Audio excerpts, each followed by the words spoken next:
দক্ষিণ করিমগঞ্জের ব্যাটিং করবে বিধায়ক প্রার্থনা কইয়া স্লোগান দিয়া উঠিয়া আইছে ওলা আইছে না আইছে ওটা দিয়া তাহলে বিতাড়িত করা হয়েছে। আর আজকে হো আমরা 5-30 বছর বাদে আমরা বিনর্মন্দ টানতুয়া নিয়ে যাইতে লাইন করিমগঞ্জ যাবেন না, বেশিরভাগ সময় যাই 100 মাঝে প্রায় 99% ভাগ তাই গুয়াহাটির তাহলে কিনা এখানে আপনারা বিবেচনা করবেন।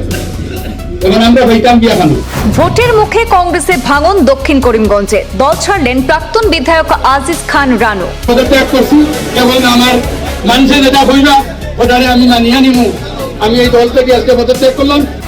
দক্ষিণ করিমগঞ্জের রাজনীতিতে নতুন সমীকরণের পূর্বাভাস দিয়ে দল ত্যাগ প্রাক্তন বিধায়কের। দক্ষিণ করিমগঞ্জের রাজনৈতিক ময়দানে ফের দেখা যেতে পারে আজিজ খানকে। ত্রিমুখী লড়াইয়ের সম্ভাবনা প্রবল হচ্ছে দক্ষিণে। শীঘ্রই টিএমসিতে যোগদান করবেন আজিজ খান। গৃহ নম্বর 0 দিয়ে উত্তর করিমগঞ্জ থেকে দক্ষিণ করিমগঞ্জে ভোট স্থানান্তর করে দলীয় প্রার্থিত্ব। বহিরাগত ইস্যু তুলে কংগ্রেস প্রার্থীকে বিঁধলেন আজিজ খান রানু। নির্বাচনে অংশগ্রহণ চেয়ে আজিজ খানের বাসভবনে আয়োজিত সভায় উপচে পড়া ভিড়। আপনারা যেখান কইবা আমি ওখান করতে আপনারা লোকে রাখবো।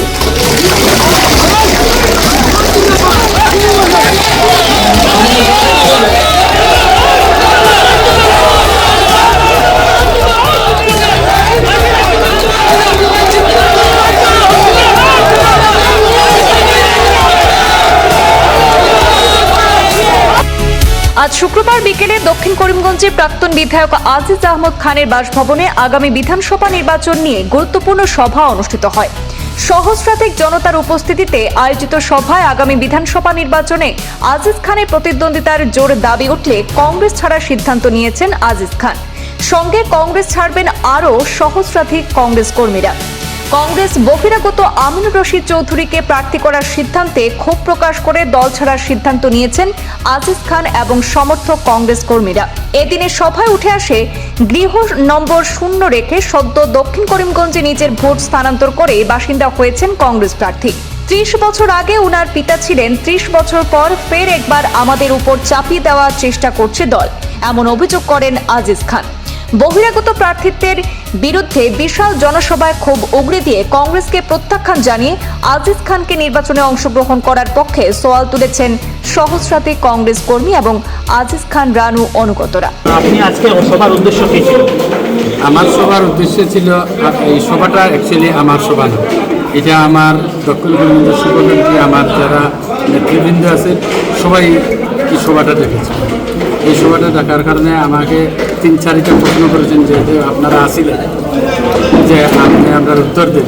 তখন আমি এই উত্তরটা দিয়েছি যে ওনারা যেভাবে আমাকে চাপিয়ে ধরছে সেইভাবে আমি তার হাত থেকে ছুটতে পারি নাই, কারণ মানুষে আমাকে 2-2বার ভোট দিয়েছে, সেই কারণে আমি ছুটতে পারি নাই। বলেছি যে তারা যেটা বলবো সেই জায়গাতে যদি বলে যে তুমি পাসপোর্ট জলের মধ্যে খাড়া হইয়া থাকো, তাহলে আমি খাড়া হইয়া থাকো, যেটা করবো তারা সেইটা। আজকে আপনি কংগ্রেস থেকে রিজাইন দিয়েছেন, আমি এটা পরিকল্পনা না, আমার এখনো আজকের দিনে কোনো পরিকল্পনা ফাইনাল হয় নাই। আশা করি আগামীকালকের মধ্যে ফাইনাল হয়ে যাবে। কংগ্রেস থেকে রিজাইন দিয়েছেন, অনেক আশা নিয়ে আপনি কংগ্রেসে যোগদান করেছিলেন। হ্যাঁ, কংগ্রেসে যোগদান করেছিলাম অনেক আশা নিয়ে, যে খালি টিকিট পাওয়ার জন্য নয়, যে দক্ষিণ করিমগঞ্জের মানুষের উন্নয়নের জন্য, এবং দক্ষিণ করিমগঞ্জের যে 11 জন প্রার্থী ছিল এর মধ্যে 10 জন প্রার্থী আছিল দক্ষিণ করিমগঞ্জের সমষ্টি।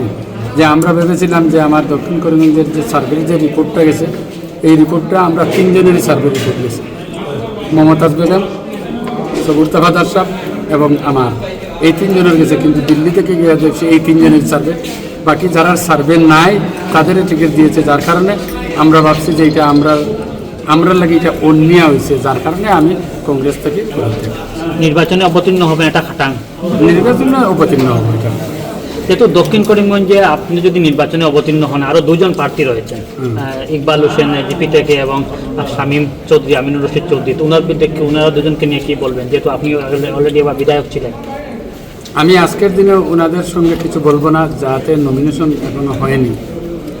সরকারিভাবে তারা এখনো প্রতিদ্বন্দ্বিতা হয়েছে, ওইছেন না তো আজকের দিন, যেদিন ওইবা এর পরের দিন থেকে